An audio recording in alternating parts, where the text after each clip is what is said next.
Hello, my name is Teresita Blanco, the Artsy Sister, and today I wanted to show you this horror comic book called Lovesickness by Junji. Like, it has like the Lovesickness story, but also like two other stories. But like the main bulk of it is the Lovesickness one. So basically, a kid moves back to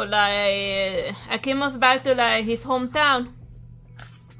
Well, first I start by introducing like the major problem. Like, there's a crossroad in this very misty area, and then like the first person that you run into, then you're supposed to ask that person a fortune telling question, and then she's like, "I'm sorry to bother you, but could you tell me my fortune?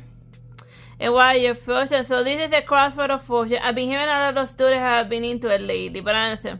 So yeah, here's what the question. I see. So then what she asked, well then what do you want to know about? My love life. I see your love life. I said, alright, go ahead. So then like she asked him,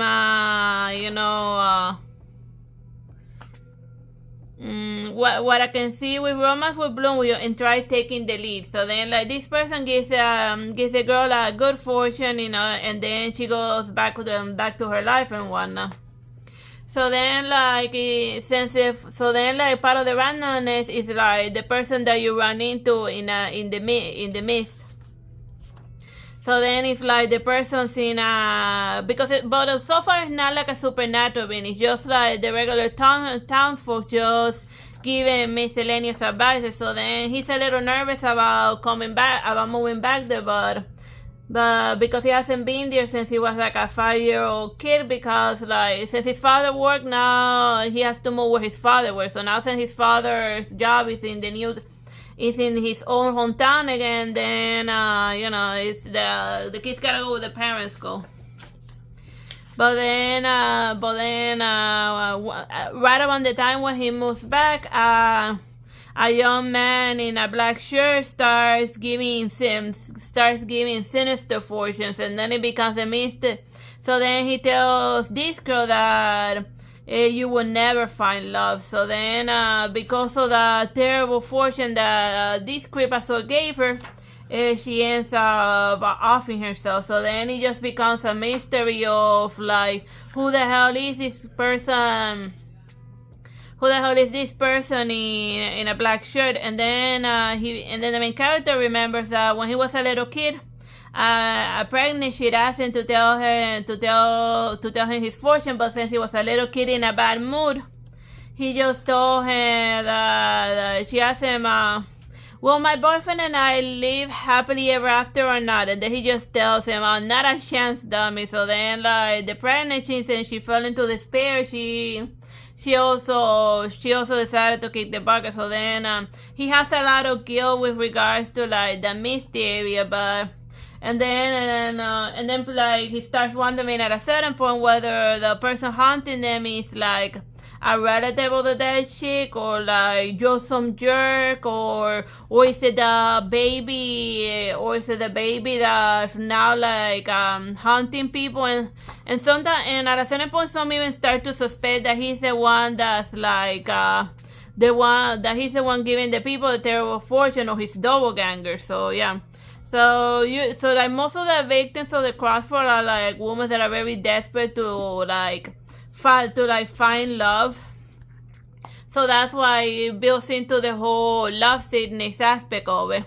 And like eventually it gets like very crazy. Like I want to show you like one of them craziest panels of it, just like this crazy chick that ends up getting a lot of serious tattoos because of a stupid fortune, and not that he gave him, but like the boy with a black shirt. And then she be like, oh hey, what am I going to do? I'm in trouble. I got a full body tattoo. Yeah. So it just becomes like a huge parade of lunatics. So yeah. And let's move on ahead.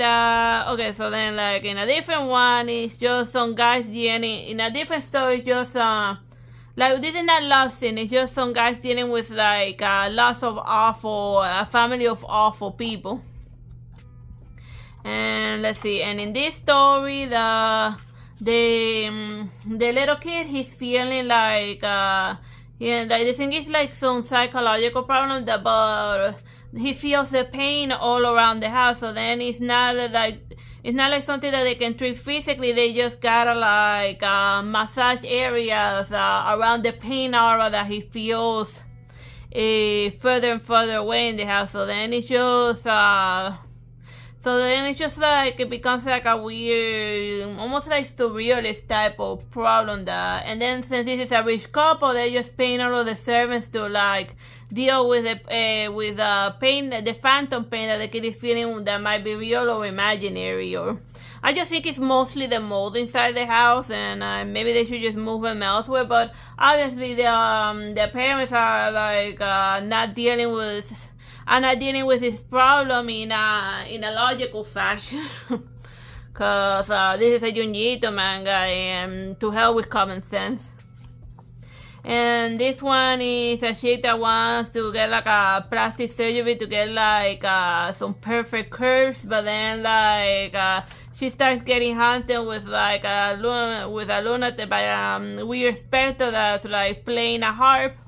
But she says that that the harp was made using one of the ribs that she removed with her plastic surgery. So whenever she plays it, she feels like a weird vibration. So in like the pit of her stomach. So it's just a weird plastic surgery story.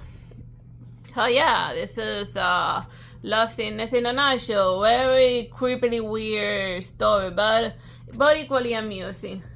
Like Lovesickness could actually work like as a type of like horror. Like I could easily watch a movie of this, or maybe like a limited series. You know, like it doesn't have enough to be like a long 40 episode type of deal, but like maybe 8 episodes, maybe 5 or 6. Anyhow, bye bye and God bless.